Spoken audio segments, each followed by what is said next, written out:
Good evening दोस्तों। हमने पिछली कक्षा में भूगोल में आपको विस्तार बताया था भारत का। भारत का परिचय भाग 1 में हमने भारत की स्थिति बताई। दूसरे भाग में हमने भारत के विस्तार के बारे में बताया। थोड़ा रिवीजन करते हुए हम आगे चलते हैं। हमने बताया था कि भारत को दो अक्षांशी व देशांतरी विस्तार में कैसे बांटा गया।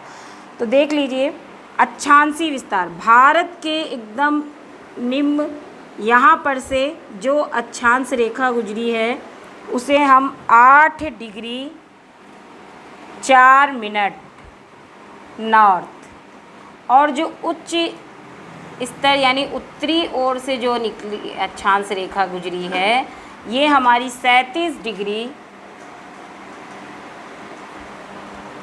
6 मिनट नॉर्थ।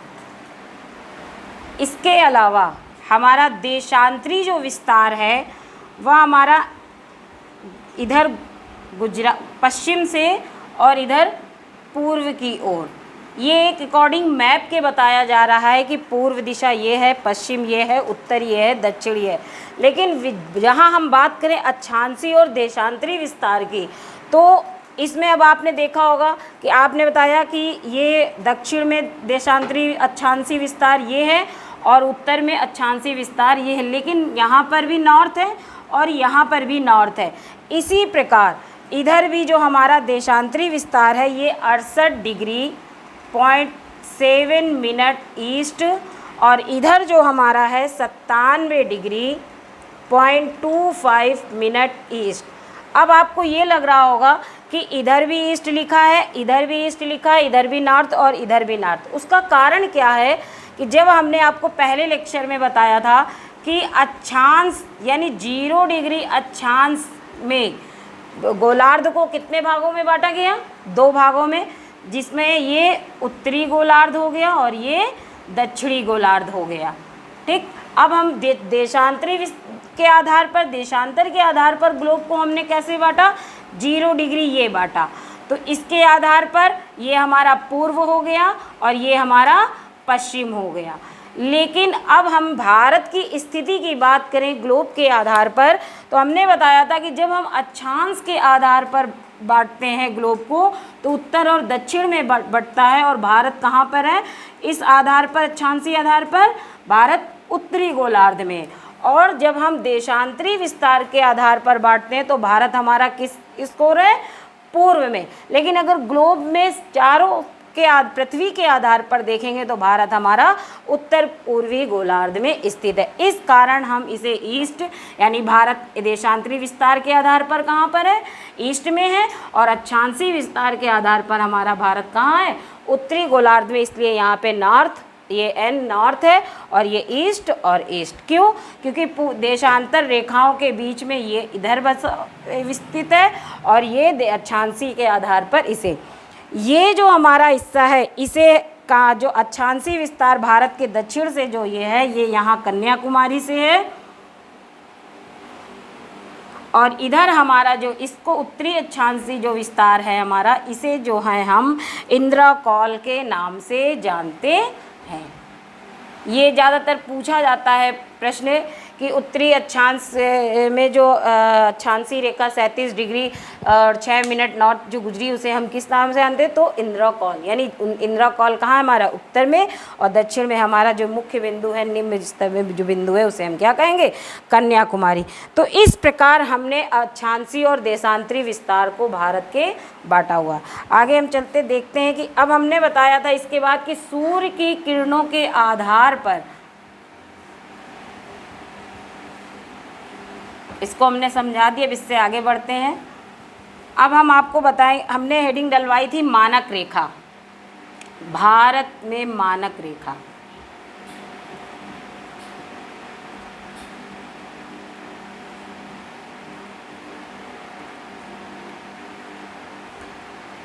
मानक रेखा कहिए या माध्य रेखा कहिए,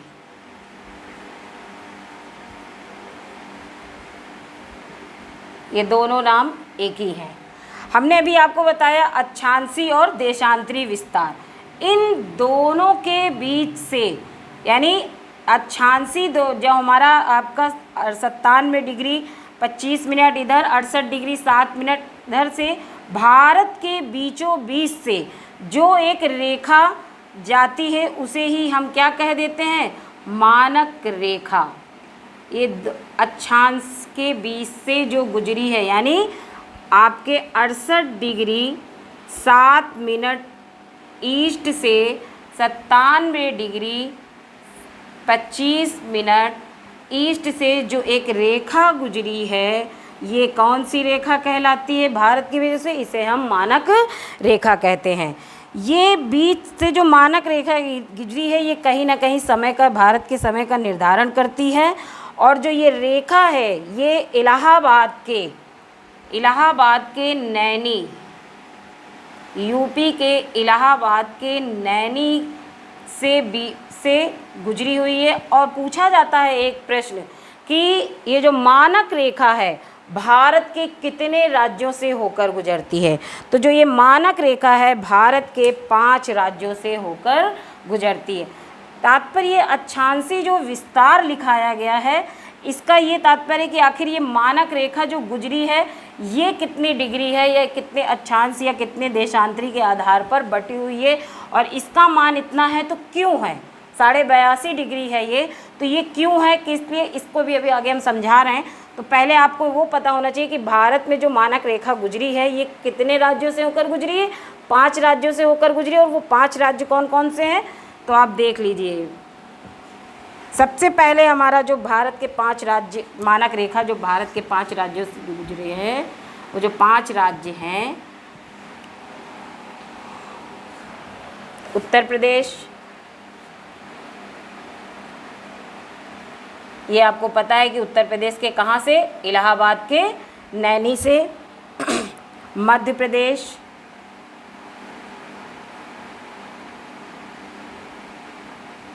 छत्तीसगढ़,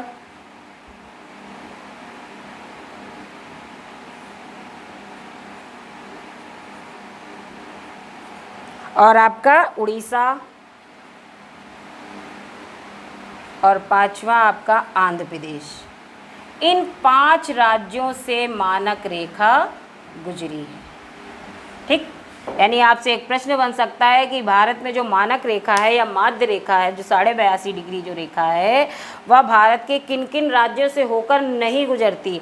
तो हो सकता है 5 ऑप्शन में से कोई एक गायब कर दिया जाए, उत्तर प्रदेश की जगह झारखंड दे दिया जाए, 4 ऑप्शन के अलावा जैसे ऐसे दे दिया जाए कि झारखंड, यूपी, उड़ीसा, आंध्र प्रदेश, और आपसे प्रश्न पूछ लिया जाए कि किस राज्य से होकर नहीं गुजरी, तो जाहिर सी बात है किस राज्य से होकर नहीं गुजरी, झारखंड राज्य से होकर नहीं गुजरी। किन 5 राज्यों से, उत्तर प्रदेश, मध्य प्रदेश, छत्तीसगढ़, उड़ीसा और आंध्र प्रदेश राज्यों से होकर गुजरी है।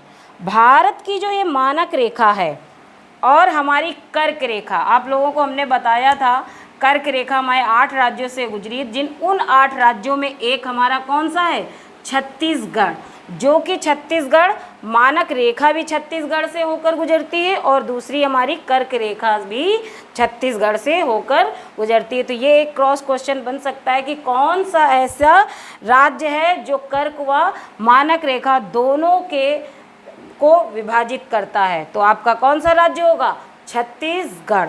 तो ये याद रखिएगा। अब आगे बढ़ते हैं कि आखिर मानक रेखा आई कैसे, यानी ये 82.5 डिग्री रेखा आई कैसे और क्या कारण था। तो देख लीजिए, इसे जो मानक रेखा है ये 82.5 डिग्री है जो भारत के बीचों बीच से होकर गुजरी है, ठीक, 5 राज्यों से होकर। आखिर ये आई कैसे, हमने इसे माध्य रेखा भी कहा।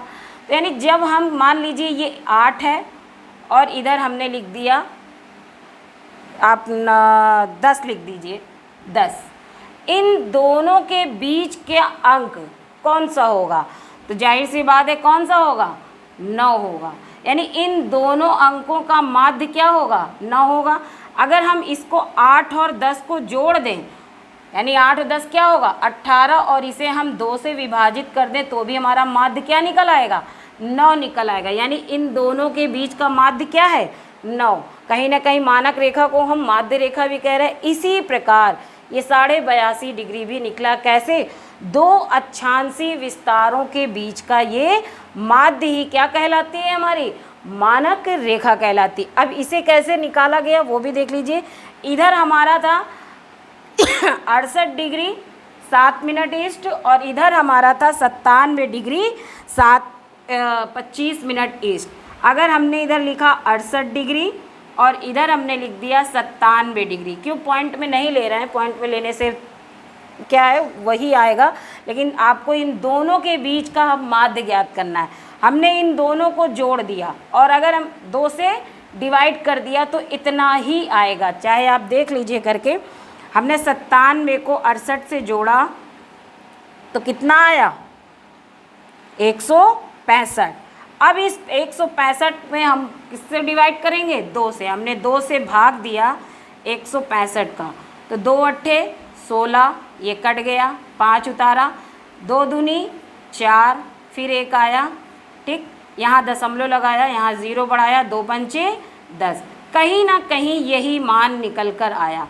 82.5 कहिए या 82.5 डिग्री कहिए, बात एक ही है। तो आपको ये पता चल गया कि दो अक्षांशों के बीच का जो माध्य है वही हमारी क्या है? मानक रेखा या माध्य रेखा या 82.5 डिग्री, ये हमारे माध्य मानक रेखा का मान निकल कर आया। यहाँ तक आप लोगों को समझ में आ गया होगा। अब एक प्रश्न बनता है कि आखिर पृथ्वी अपने अक्ष पर घूमने पर 1 मिनट पर कितनी डिग्री घूम जाती है? तो जाहिर सी बात है, आप लोगों को पता होगा कि 1 मिनट में कितनी डिग्री घूमती है, या 1 डिग्री कितने मिनट में घूमती है। सॉरी, थोड़ा सा ज़बान है लड़खड़ा गई। हम प्रश्न ये करना चाह रहे हैं कि पृथ्वी अपने अक्ष पे 1 डिग्री घूमने पर कितने मिनट का समय लेती है? तो 4 मिनट का समय लेती है, ठीक। तो जब 82.5 डिग्री घूमेगी तो कितने का समय लेगी? 5.5 घंटे का। ये आपको समझ में आ गया होगा कि भारत क्यों 5.5 घंटे का समय अधिक देशों से, लंदन के 0 डिग्री देशांतर से अधिक है। यही कारण है कि ये देश कहाँ पर स्थित है? पूर्व दिशा में स्थित, और इसका 5.5 घंटे समय अधिक है। तो इतनी बात आपको समझ में आ गई होगी। अब हम बात करते हैं भारत के क्षेत्रफल की। तो जो भारत का क्षेत्रफल है वह पूरा कितना है? 32.8 लाख वर्ग किलोमीटर। भारत का क्षेत्रफल 32.8 लाख वर्ग किलोमीटर है। किलोमीटर चाहे आप ऐसे करके लिख लीजिए शॉर्ट में, लेकिन विश्व के आधार पर इसका कितना क्षेत्रफल है या कितने प्रतिशत है? तो विश्व के आधार पर इसका क्षेत्रफल जो है 2.5% है, प्रतिशत के आधार पर। यानी विश्व के आधार पर अगर हम देखेंगे प्रतिशत में तो भारत कितना है? 2.4% है। और जो भारत का पूर्णतः क्षेत्रफल है वह कितना है? 32.8 लाख वर्ग किलोमीटर। और भारत का विश्व में जो स्थान है, यह स्थान इसका 7वां है, 7। यानी अगर 7वां है तो इससे पहले जो 6 देश हैं वो कौन कौन से? यानी विश्व में सर्वाधिक सबसे बड़ा कौन है, उसके बाद कौन है, दूसरे नंबर पे देश। तो भारत में जो पहला जो स्थान है विश्व में वो किसका है? रूस। दूसरा कनाडा, तीसरा चीन, चौथा USA, 5वां ब्राज़ील, 6ठा आपका ऑस्ट्रेलिया और 7वां आपका भारत। कहीं ना कहीं भारत विश्व में कौन सा स्थान रखता है? 7वां स्थान रखता है। पहले नंबर पर रूस, दूसरा कनाडा, तीसरा चीन, चौथा USA, 5वां ब्राज़ील और 6ठा ऑस्ट्रेलिया। और ऑस्ट्रेलिया के बाद भारत का कौन सा स्थान है? तो भारत का जो स्थान है वह 7वां है। इस प्रकार भारत का क्षेत्रफल बताया गया। भारत के विश्व में कितना प्रतिशत है भाग, तो 2.4% भाग है। भारत का स्थान 7वां है विश्व में, पहला रूस, दूसरा कनाडा, तीसरा चीन, चौथा यूएसए, पांचवा ब्राज़ील, छठा ऑस्ट्रेलिया। अब हम बात करते हैं कि भारत में कितने राज्य और कितने केंद्र शासित प्रदेश हैं। देखिए, अभी फ़िलहाल कुछ राज्यों का एकीकरण भी हुआ, कुछ राज्यों का विभाजन भी हुआ, कई राज्य 2 भागों में बटे, कुछ राज्य आपस में जोड़ भी दिए गए, केंद्र शासित प्रदेश या राज्य। तो इस आधार पर वर्तमान समय में भारत में 28 राज्य हैं। अब बात करते हैं केंद्र शासित। समस्या यहाँ पर आएगी थोड़ी सी, क्यों? क्योंकि अभी तक जो हम लोग प्रेजेंट में करंट में जब पढ़ेंगे तो हमारा जो एक केंद्र शासित जो प्रदेश है आपका दमन दीव, वो दादर नगर हवेली में जोड़ दिया गया, जिसके कारण अब भारत में केंद्र शासित प्रदेशों की संख्या 8 हो गई है, जबकि अभी तक कितनी थी? 9। जम्मू कश्मीर और लद्दाख भी अब राज्य की श्रेणी से हट गए हैं, वो किस श्रेणी में चले गए? केंद्र शासित प्रदेशों में। तो जो हमारे 8 केंद्र शासित प्रदेश हैं, ये केंद्र शासित प्रदेशों को हम बताए दे रहे हैं।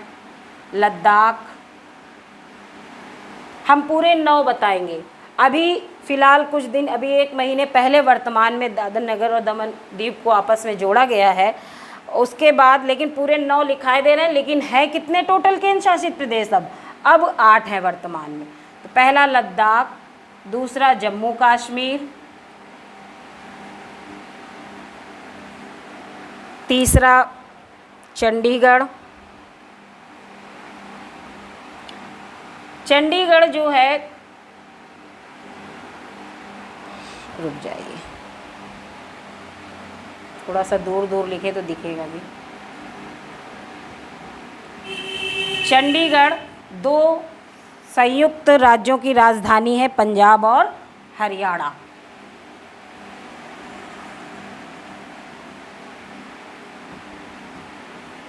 इसके बाद हमारा आता है नई दिल्ली, जो कि हमारी राजधानी भी है भारत की। इसके बाद आपका आएगा दमन दीव। हम आपको बताए दे रहे हैं दमन दीव भी है केंद्र शासित प्रदेश, लेकिन अभी फ़िलहाल इधर 1 महीने पहले ही इसे दमन दीव को लॉकडाउन इस समय चल रहा है, उस समय जो भी करंट में आ रहा है अभी जुड़कर नहीं आया है, लेकिन इसको जोड़ने की बात कही गई है। तो दमन दीव और दादर नागर हवेली को आपस में एक कर दिया गया, जिसके कारण अब 8 हैं। दमन एवं दीव, दमन एवं दीव या दमन दीव कह लेते हैं, दीव कहिए या द्वीप, ये जो है इस दमन दीव कहाँ पर है? गुजरात में। इसके बाद आपका आता है दादर एवं नागर हवेली।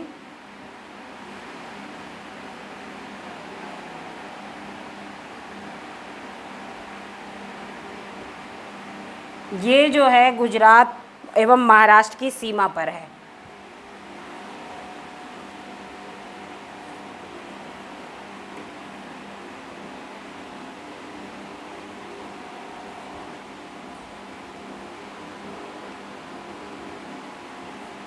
ठीक, इसके बाद आपका आता है लक्षद्वीप।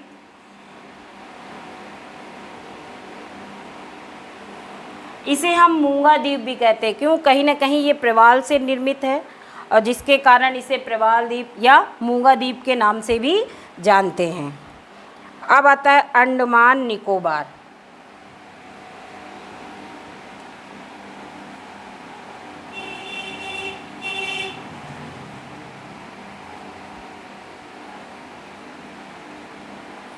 ये बंगाल की खाड़ी में।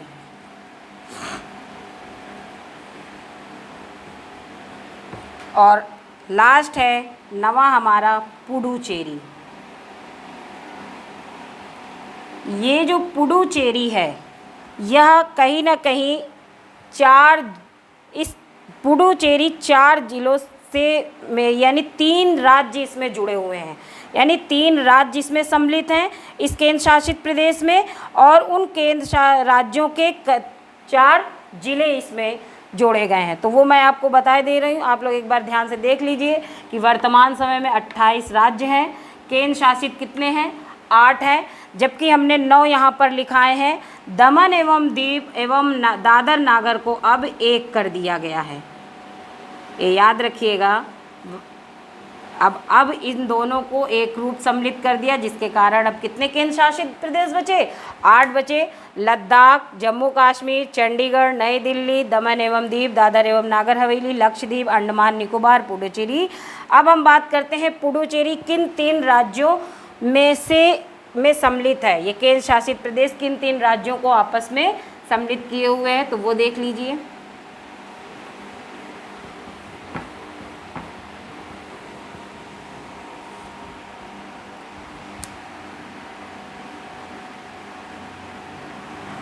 पुडुचेरी, इसमें 4 जिले आते हैं, 3 राज्य और उनके 4 जिले। पहला, सबसे पहले आता है हमारा केरल राज्य। यहाँ पर जो जिला है माहे, माहे जिला इस केंद्र शासित प्रदेश के अंतर्गत आता है, और यह भारत का सबसे छोटा जिला है। भारत का कह लीजिए या सबसे छोटा जिला है क्षेत्रफल के आधार पर, ये सबसे छोटा जिला है। दूसरा हमारा आता है आंध्र प्रदेश, और आंध्र प्रदेश राज्य में जो जिला आता है इस केंद्र शासित प्रदेश में वह है, यानी पुडुचेरी की शाखा कहाँ तक है? केरल में माहे, ये जिला इसके अंतर्गत आता है। आंध्र प्रदेश में यनम, और जो तीसरा राज्य इस पुडुचेरी केंद्र शासित प्रदेश के अंतर्गत आता है वह है तमिलनाडु, और तमिलनाडु के 2 जिले इसके अंतर्गत आते हैं। पहला आपका आएगा पांडिचेरी, पांडिचेरी या पुडुचेरी जो भी आप कह लें, और दूसरा आपका कराईकल। यहाँ से प्रश्न बन सकते हैं कि यनम किस राज्य के अंतर्गत है और माहे किसके अंतर्गत आएगा? पांडिचेरी या पुडुचेरी या कराईकल, ये ज़िले किसके अंतर्गत आएंगे? तो ये आपको पता हो गया कि पुडुचेरी जो केंद्र शासित प्रदेश है इसमें 3 राज्य सम्मिलित हैं और जिनके मिलाकर 4 ज़िले इसके अंतर्गत आते हैं। तो यहाँ तक बात समझ में आ गई होगी। अब हम चलते हैं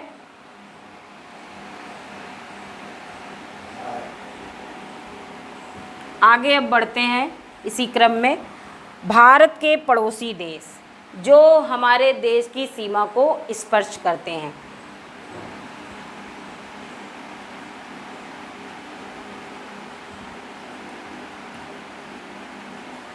ये मत सोचिए कि ये कोई सब पढ़ा हुआ है आप लोगों का, लेकिन कहीं ना कहीं वर्तमान समय में कुछ ना कुछ हर उसमें चेंजिंग हो रही है। हम लोग पहले से जो पढ़ते आ रहे हैं वही हमारे दिमाग में फीड रहता है और हम उसी के अनुसार जाकर पेपर को हल कर देते हैं, जिसके कारण हमारा उत्तर गलत होता है और बाद में उन प्रश्नों को लेकर काफ़ी विवाद हो जाता है।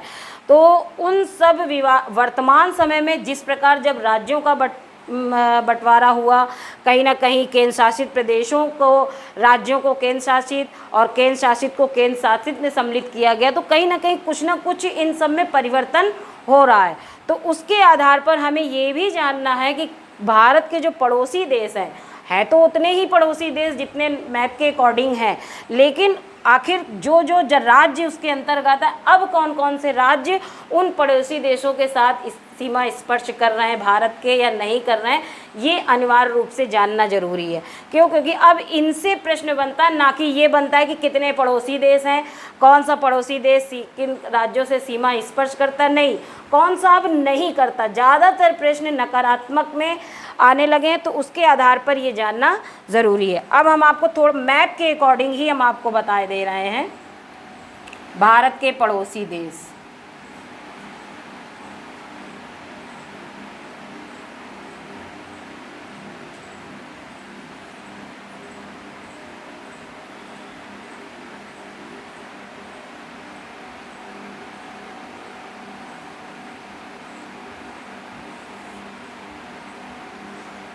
थोड़ा ड्राइंग हमारी अच्छी नहीं है, लेकिन फिर भी हम कोशिश कर रहे हैं बनाने की। देखिए, ये भारत के पड़ोसी देश जो हैं, सबसे पहले हमारा यहाँ पर पाकिस्तान, नंबर 1। दूसरा यहाँ पर अफ़गानिस्तान। कहीं ना कहीं जो ये भारत से है इस रूप में जुड़ा है, ऐसे भारत से ये इस तरह एक नली के रूप में आकर जुड़ता है, इसलिए अफ़गानिस्तान भी अपने भारत की सीमा को स्पर्श करता है। चीन, ये नेपाल है, इसके बाद हमारा भूटान आता है। यहाँ पर भूटान है देश, यहीं पर हम लिखे दे रहे हैं भूटान, भूटान देश है।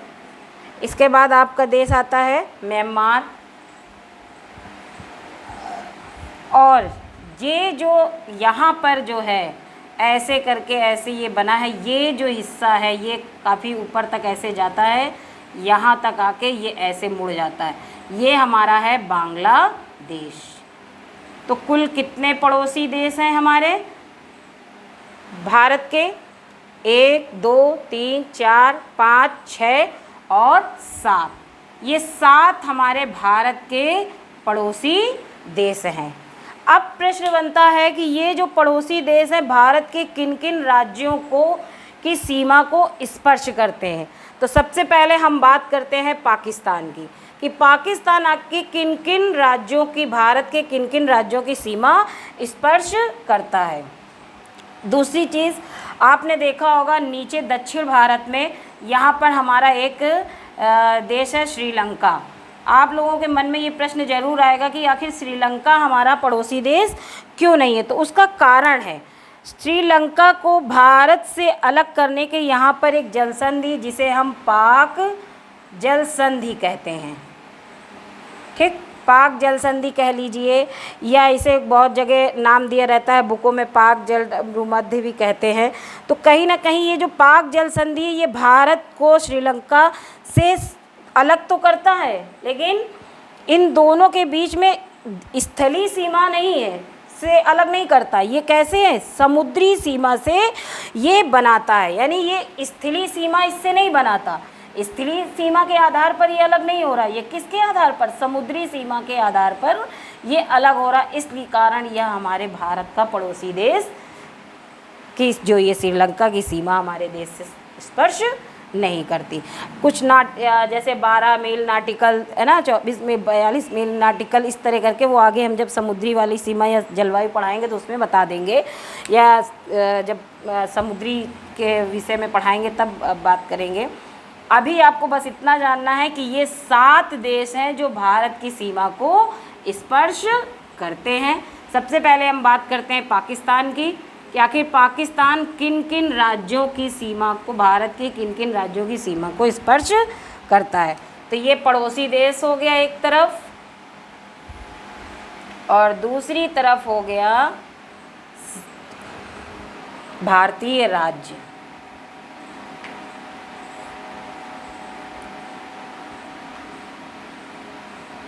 सबसे पहले हमने बताया पाकिस्तान, जो ये पाकिस्तान किन किन, भारत के किन किन राज्यों के, तो सबसे पहले गुजरात, दूसरा राजस्थान, तीसरा पंजाब, चौथा जम्मू एंड कश्मीर, और जो हमारा 5वां है कौन सा हो गया? अब देखिए, पहले हम सिर्फ यही 4 राज्य पढ़ते थे, गुजरात, राजस्थान, पंजाब और जम्मू कश्मीर, लेकिन अब इसमें एक राज्य और सम्मिलित हो गया, राज्य नहीं केंद्र शासित प्रदेश और सम्मिलित हो गया, वो है लद्दाख। कहीं ना कहीं अब लद्दाख भी पाकिस्तान की सीमा को स्पर्श करता। और अब आपको ध्यान में रखना है कि पाकिस्तान से एक प्रश्न बनेगा कि पाकिस्तान से भारत के कितने राज्य सीमा स्पर्श करते हैं। तो राज्य कहीं ना कहीं ये देखिए, जम्मू एंड कश्मीर और लद्दाख, ये तो दोनों केंद्र शासित प्रदेश हो गए हैं अब, ठीक। तो ये तो राज्य हुए नहीं, ये अब क्या हो गए? केंद्र शासित प्रदेश। और राज्य कितने बचे? 3। तो अब आपका उत्तर कितना होगा? 3, कि पाकिस्तान से भारत के 3 राज्य व 2 केंद्र शासित प्रदेश सीमा स्पर्श करते हैं। तो अब आपको समझ में आ गया होगा कि क्या नई चीज़ अब जुड़ी। पहले हम क्या कहते थे? 4 राज्य। हम लोग इसकी एक ट्रिक बनाए हुए थे, परागुज, पंजाब, राजस्थान, गुजरात, जम्मू कश्मीर। लेकिन अब लद्दाख भी इसकी सीमा को स्पर्श करता है, इस देश को। तो इस कारण हमारे पास 3 राज्य और 2 केंद्र शासित प्रदेश इसके पाकिस्तान की सीमा, भारत की सीमा से पाकिस्तान की सीमा से स्पर्श करते हैं। तो यहाँ तक बात समझ में आ गई होगी। दूसरा है हमारा अफ़गानिस्तान। अफ़गानिस्तान से केवल और केवल एक ही केंद्र शासित प्रदेश का सीमा स्पर्श करता और वह है लद्दाख। तीसरा हमारा आता है चीन। आखिर चीन से कौन कौन से भारत के राज्य सीमा स्पर्श करते हैं? तो आपका हो गया लद्दाख पहला, दूसरा आपका होगा हिमाचल प्रदेश,